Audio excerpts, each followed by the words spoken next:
linya ron manghigala ang outgoing provincial board sa 6th distrito Banghigala o incoming vice governor sa lalawigan sa Sugbo si Vice Governor elect Glenn Soco. Vice Gov, maayong hapon, welcome sa Karambula afternoon edition. Bob Malasarte ni board. Gov. Maayong hapon, Boss Bob, o maayong hapon sa itong mga tigpaminaw. Aligre to gagahapon ang inyong final session, Vice Gov, no? Nindot ang resulta sa amo ang session Boss Bob. Mixed emotions no ang atong gifeel sa last session. Nalipay ta nahuman ang atong 16th sangguniang palaluwigan unya mosud ang uban sa sunod nga 17th sangguniang palaluwigan. Nasa uban nga sentimental kay mausab na uban nga moasumir nagbago nga mga pangatungdanan ug nayuban nga mobalik sa pribado nga kinabuhi no. So nindot ang kuano, it was a very meaningful nga session namo sa sanggunian. So katong mga na-elected sa bag-ong katungdanan sama ni board member Tadio Uwano nga karon himong mayor sa Mandawi unya si kanhi board member Glenn Soco nga karon nahimo ng vice governor sa lalawigan sa Sugbo padayong magpas aning bugat nga katungdanan. Naasat si board member Jerome Librando nga mahimo ng mayor sa Badyan. Si Librando unya si sakto di ay si Librando. Emosyonal kuno kay kagahapon unya dunay nakakita nga daw naglugmaw daw kuno ang luha sa mata ni outgoing Governor Gwen Garcia human inyong tunol ngadto niya ang plaque of appreciation. Unsa ni ka tinuod Vice Governor? Wa ko ka kuan gyud Boss Bob kay nadilatar ko gamay sa pagsud sa opisina ni Gov Gwen. Okay. Kay gi-interview pa mo kus media. Okay. Paghuman sa session kay paghuman god ang katong mga board members nangagto sa office ni Gov Gwen no para idunol tong katong murag plaque. Okay. Nga gipanguluhan ni Vice Governor Davide. Ug medyo touching sad no ang maong panagtapok ug didto nagpasalamat ang provincial board sa tabang ni Governor Gwen sa Junta Provincial ug kani sa amoa tagsa-tagsa kay gitagaan min miyag lugway nga maka-implementar og mga proyekto ug programa sa Cebu Provincial Government no. Di man lang kayo nga ang board member magbabalaod lang kundi makaserbisyo siya gimi, makatuyok mi, makahatag mig mga hinabang sa atong mga kaigsuonan matag distrito namo no. So nindot kayo kay ang amo mang yung sukad sa pagsugod pa mas 2019 nausban sa 2022. Mayo man gyud ang among relasyon diha sa executive ug sa legislative no, harmonious man kayo ang relationship no sa board members, sa vice governor ug sa governor. I see. Unya arita sa mga sakop sa Junta Provincial majority ba ang naa sa habig ninyo Vice Gov Glenn Soco? Yes, so tanawon gini mo karon ang among affiliation sa kasamtangan board no, ang 16th sangguniang panlalawigan no. Nagkayusa gyud mi tanan. No. Wala gyud ni suhi. Pila may doon na ba'y kuan na mga sakop sa Junta Provincial nga tuwa sa habig ni incoming Governor Barry Cuatro? Ug sa umaabot karong 17th sanggunian no magsugod karong Hunyo 30 wala gyud no kami tanan we belong to the same party or di man gani kanang koalisyon no sa mga partido nga nagkahiusa no nga gipaluyuhan ang liderato ni Governor Gwen sa katong pagdaga namo sa nilabay nga piniliay. I see. So matanaw na to nga murag tungason ang kahimtangon niya sa pagpadaga ni Governor Barry Cuatro kay og ipalabag ana mo gina moagi mo gina sa hunta provincial kining dagko sama ini mga budget nga gustong pangayoon niya. So do na gyud mahitabo og makalabang magani, do nay mahitabo gyud nga init siguro nga di siguro init kay majority kamo mo gyud mga inyo ra man sa grupo. So klaro na nga mahimo mong fiscalizer gyud ha kamong tanan. Dili man ang kuan sa ako personal nga bahin pagawasan kong pamahayag nga I will collaborate with the incoming governor, no? Okay. Agnay mga programa nga makaayo sa itong mga kigsuunan, ato ginang tabangan, no?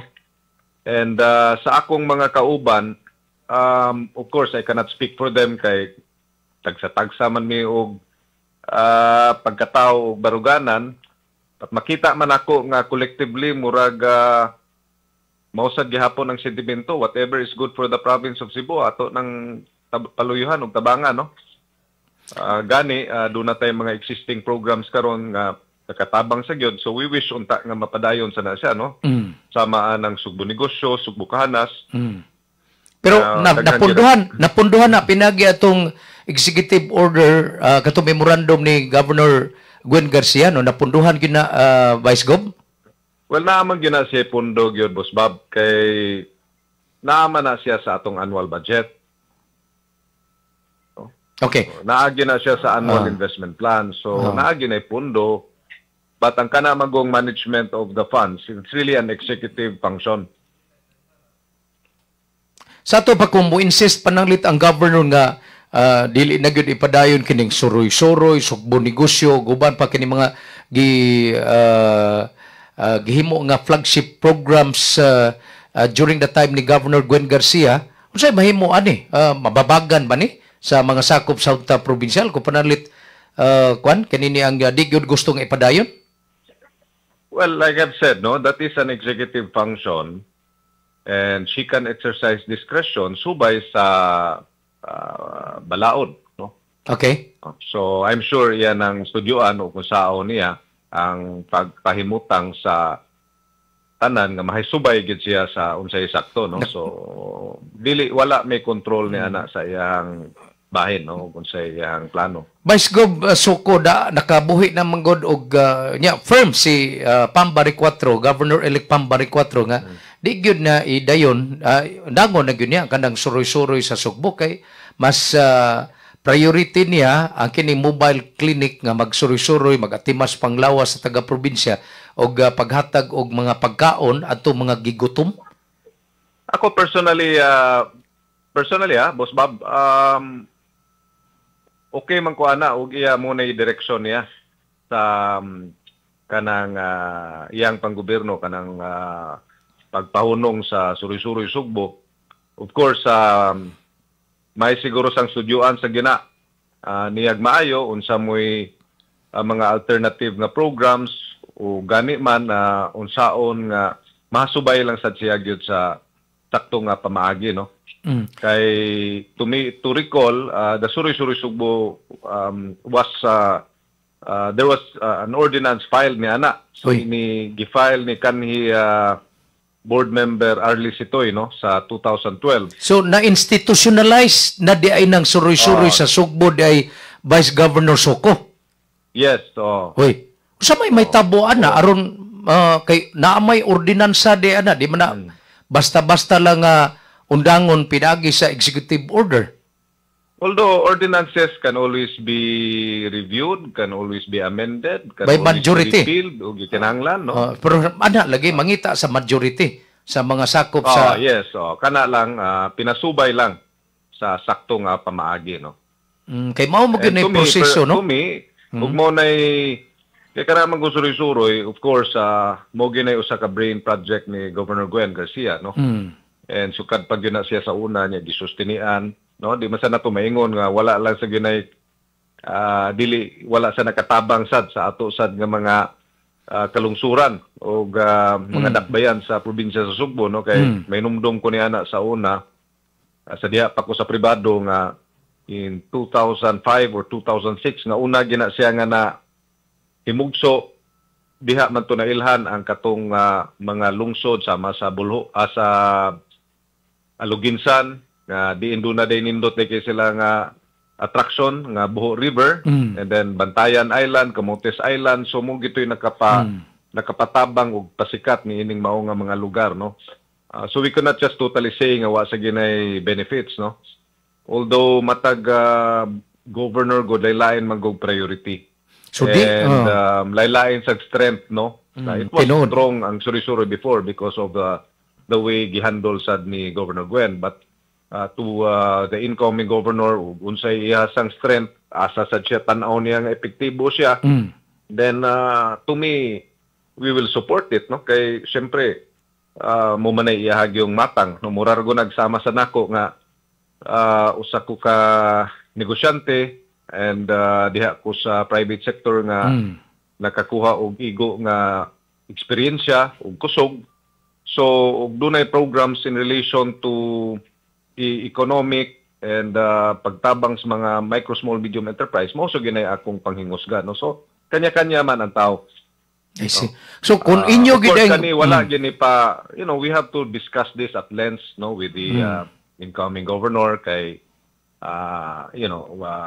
pamangyod may storyanay about mi ini tanan puro ra man nga naa pronouncements pa sa kahanginan. A time will come nga ato gining malingkuran, no, with the governor, incoming governor, no. I see. So ang possible scenario ani unya sa udtong tutok 12 o'clock June 30, sa may possible scenario ani kanang manukad ba pagkanaog sa Kapitolyo si outgoing Governor Gwen Garcia? Na-transition nga may tabo sa akong pagkibao. That will be on the 30th, no, of June at 12 noon. And then wala ko kibaw kung si may tabo after ni Ana, no. Pero from your end, doon na kay info nga mo tunga ba anang panahon na si outgoing Governor Garcia? Wala ko'y kwan. Wala ko'y, again, no, kanimang mga executive functions, focus kami sa among panabaho diri sa legislative kay kapag tinuod pa Bob, bisan pa nag-last session nami unta ginunta. Tagan pa ginunta mig mga angay pag yung mga i-take up. Tiwasono, no, i-take up, no. And sa amo lang bahin diha sa among distrito, like sa ako sa 6th district, tagan pa kay kog mga projects nga tinuod. Gusto na nakong ma-turn over. Gusto na nako gani nga groundbreaking, but tungod sa proseso there was a campaign period, wala gitaw ni nato maybe kay lahi na manggod sa akong district, no, kay the next board members mabahin man guni. So kaning ako karon usa pa man. So ang ako mga projects ang moassumer nini maybe siguro for Mandawi City, mga projects nga nas Mandawi City, the new board members from Mandawi City will be the ones nga mo na mo turn over ni. Doon na naman sila laing ilan yung kaugalingong duhapod sa Lone District of Mandawi. Yes. So mo gid tanay ako rong gi atiman nya plus pag yun, ang kani pag yung transition, no, kaning from gahapon lang nag-inventory ang Vice Governor's Office, ubos ni Vice Governor Junjun Davide ug ang akong mga staff sa mga kabtangan, no. So of course we have to prepare the staff kay ang akong opisina karon from board member, I will have to complete my staffing and all other preparations para sa Vice Governor's Office unya pohon. I see. So unsay scenario sa udtong tutok sa June 30 tali nimo og ni outgoing Vice Governor Junjun Davide, Vice Governor Soko? Wala na may kuan kay Samoa kay everyday, almost every week magkita man may magstorya mi ako maginisinging na ko lang yung pagdali, no. Ay lang yung pagdali diha basta nga ako nga wagi bisag informal na lang turnover. Wala na kay salig ram gud mi, no. Gatong niaging adlaw sa Glen nga ako niyang sakyanan ko ayaw na gamitan lang mo sana until when ka di ko magdali ana. Taon sa no nihangyo in taon si outgoing Governor, Vice Governor Junjun Davide. Wala man sad siya. Iya lang kong i-update matag kanunay okay. ba. I see. And gahapon 23rd mo to gikatakda na mo unta nga ang iyang staff ug akong staff, but wala gyud ko mo pressure ni Vice Gov no kay wa gyud no maayo ra gyud kayo mi, and ako gito siya gingnan gahapon ko, Vice Gov ayaw lang gyud niya kuan ha from time to time mag tawag-tawag lang siya gihapon minimo. Inana ang among relationship no ni Vice okay, Governor kanindot. At least maka-refer ka in the event nga dunay mga confusions. Di man din ma-master na nimo, although kay bawo na ka ang mga procedural matters when it comes to legislation, pero na may uban pa gyud nga magkinahanglan pa gyud advice sa mas senior nato, di ba, Vice Gov? Or vice versa, no? Kuwanda ko ni siya kanang Boss Bob, it's really just basic courtesies ba, no? Okay. Kortesiya ra guni kita mga Pilipino, kuan man ta, matinahuron man ta, no? And I think respect is both ways, no? Sa among duha ba, no? So wa gyud mi kay kuyog man gud mi sukad sa 2019. No, doon na may working relationship ba. So katong isyu nga di nyo siya patingugon during his term as the presiding officer, di sa tumaytabo niya diha nimo? Dili man sad siguro gyud to, Juan. That di walang siguro sa tumatarong gyud kayo pagpasabot no sa atong mga kaigsuonan. But ang Vice Governor siya magud may gadala gyud sa tanan. No, di lahi ni siya og magstorya tag syudad og usa ka lungsod. Kay ang Vice Mayor pareha raman og voting population sa mga konsehal. Correct. Kani ang Vice Governor, kuan man guni, you will be presiding over board members who represent whole province, their districts. No? So, for example, og dunay issue karon sa Mualboal, which is part of the 7th district. No? Unya manghilabot ka sa diskusyon ni ana. You will be showing already your partiality. No? To the kuan, instead unta nga ikaw mo preside. No? I see. So mo gitoy essence ba. But sa among sessions diha, wala gina namo pugni na si Vice Governor Junjun Davide nga mo express siya sa iyang mga thoughts, iyang mga komentaryo, iyang mga and even if he participates in the discussions, di gina namo siya pugnan. I see. No? Sometimes rules can be expressed liberally. Depende ramang guna sa inyong relasyon, sa inyong panagsabot-sabot ba. And harmonious yung kayong among sessions diha. Pero bugat mga lalis-lalis pa nagbangi usahay. But in totality, we respect each other, no? Even pinagkahuman, kuan ra gyud magkuan ra gyud gyapon mi. Maguli ra dayon. Kuan magod na atong panahon na pero tagsara to ba mahitabo nga labi na sa habig sa mga sakop sa media, tagsara to mahitabo nga dunay internal house rule nga dili patingugon o dili paapilon sa deliberation ang presiding officer, no? Murag doon na ba'y kwan gitipan ang iyang baba? Dili kwan lang gito, pagka-word lang siguro nga kwan. But for example, no, kanang sa uban nga mga sanggunian, the Vice Governor can chair a committee. Diha sa amo sa katong pagsugod pa wala na namo, no? Even si Vice Governor Junjun doesn't hold a committee. Bitaw, wato siya committee. Different sa una sa panahon sa una katong sa panahon ni Vice Governor Agnes Magpale, maka-chair siya sa committees. Correct. Manaog siya, magpapulis siya. Wapil siya sa deliberation. Junjun.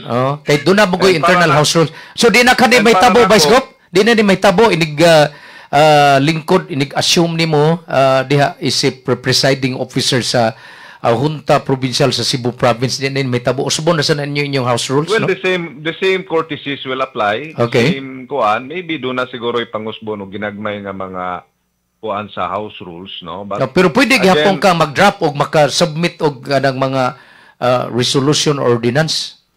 ako I chose not to, no? Ngano man? Wala ko'y, because I just want to maintain as a presiding officer. In fact, I chose nga dili ko mo kupot og usa ka committee. Okay. No, ako ning tagaan og lugway ning akong mga kauban sa Junta Provincial unya.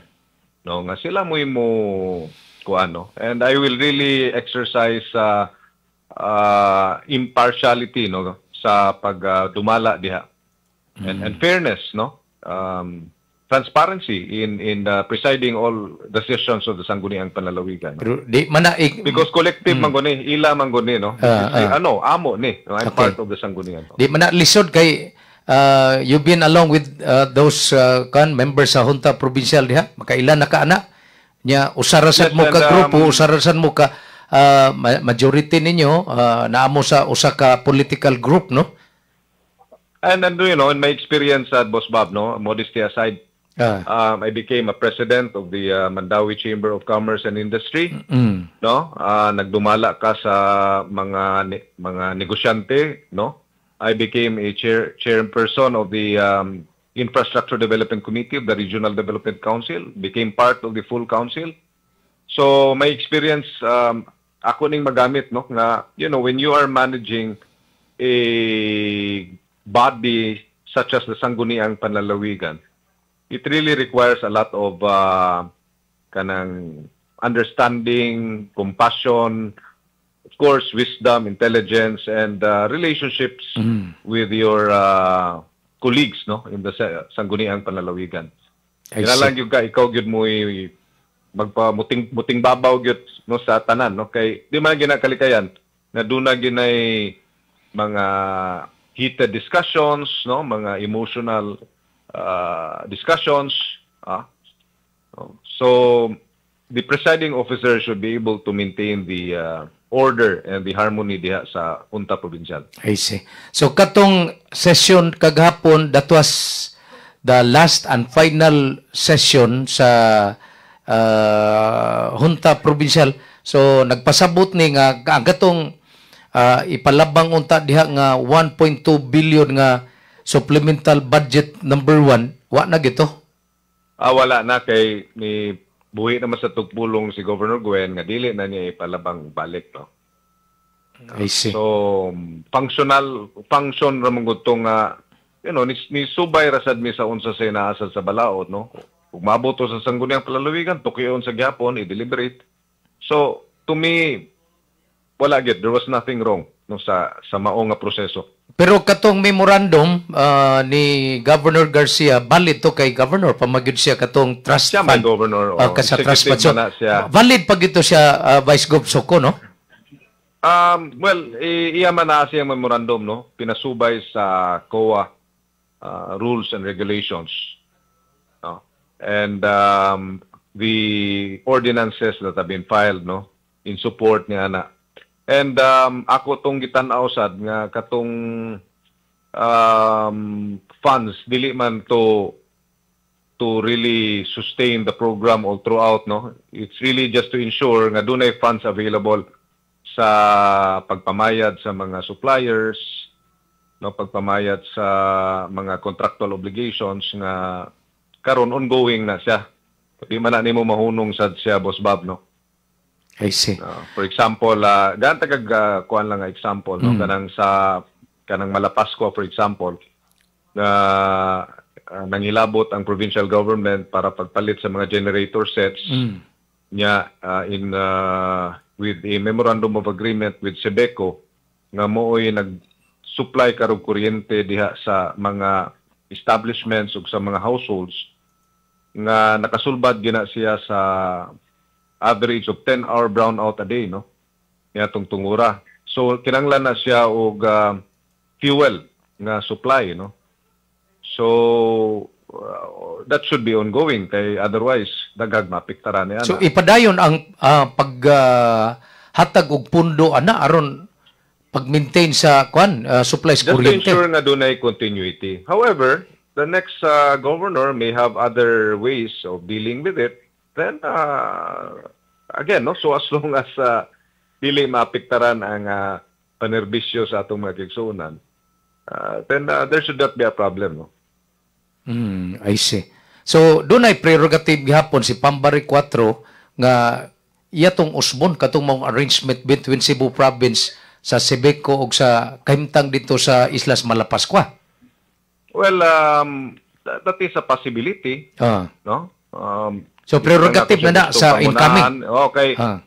These are executive functions, no? Okay.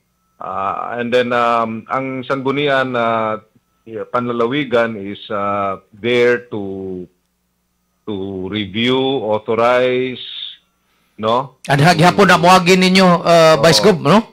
To ensure the checks and balances of the local government unit, no? So sa local government code dili na diretso ang kana nga proseso moagi gyud diha sa unta provincial.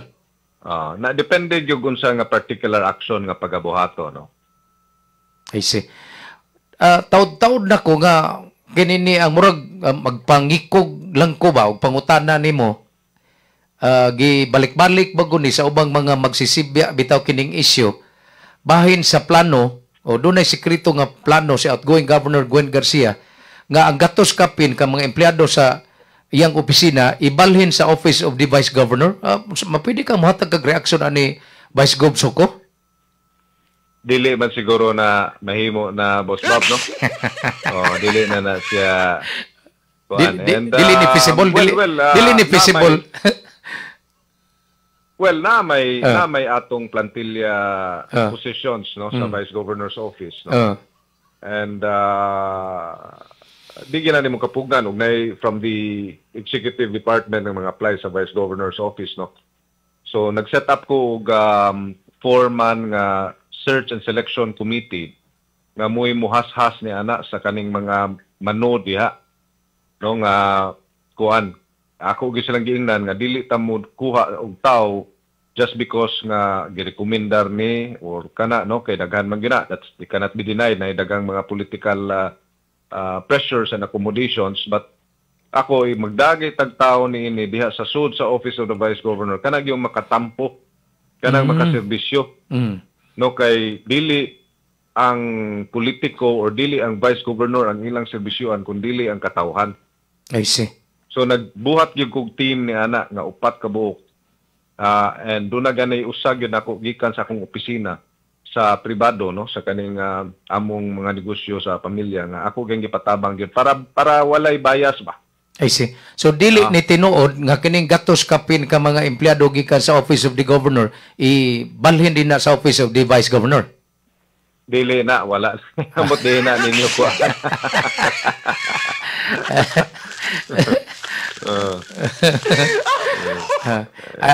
Bahala na nimo og napailain nga akong in fairness nimo ba nakadungog gyapon ko sa ubang mga komentaryo ani ba Vice Governor Soko, no, narani mo og mo tubag ba ka o dili ka mo comment ani nga part sa inyong business ba manpower agency, and at the same time ang pamilya po ni outgoing Governor Gwen Garcia dong gihapon sila negosyo nga manpower agency.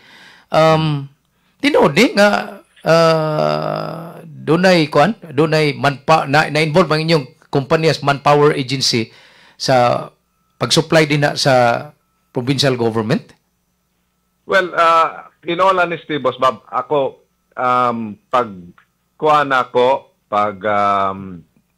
dili pagka-provincial board. Di masadingon pagmata na kong buot, no? Pero sa bata pa ko, nami manpower agency, no? Dugay naman na. Ang akong pamilya. Since 1972, dugay na na. Ako kumataw diha na ni. Nagsugod niya sa ornamental business. Akong mama mo'y nag-manage ini, gitabangan sa kong papa. Mao gitaw ni nakatabang namo nga nakatiwas mi sa pag-eskwela, no. Ako mga igsoon unya pag-graduar na ko sa 99 medyo lang ko musultis tuig, no. But ako mo ini sumer ni sumotong gi-expand na ako, no. While it's true during the time of former Governor Pabling Garcia, dugayan na to. Diha sa Cebu Provincial Government, nakaserbi mi sa janitorial requirement nila. I see. Consultant pa gani si Governor Gwen at that time, consultant pa siya, no? Dugaya na di ato, no. Yeah, every year bidding man na. So that lasted for how many contracts? So until But now. in 2010, wala na in fact mahinumdum mo mura gani may muratog na naundang na nga among contract, no. Naundang among contract at that time, no, in 2010. No, since then wala na mi dihay business diya sa Cebu Provincial Government. No. Family ni namo nga business, no. I see. So karon nga during the time nga nahimo na kang active member sa provincial board, wa na di ito mag-supply o wala ang inyong company. Wala na. And you know, I mean, bisag unsa nga klase nga practical kayo. Na, Boss Bob, no? Practical kayo. Vice Gov, practical kayong hunaon nga kuha na doon na conflict, di ba? Dili yet. Even gani ako doon ako'y coffee, akong gimugna nga coffee dream. Karon gi-operate na sa akong asawa, no, bisan na lang gani pagserbian ng kape diha sa coffee dream dia sud sa any offices of the Cebu Provincial Government. Gawas na siguro libre, no, na isa maghatag og libre, pero dili na, wala gina na pabayri na bisag usa ka buok nga tasag na magani makatudlo ni ana. Then please feel free to come out, no.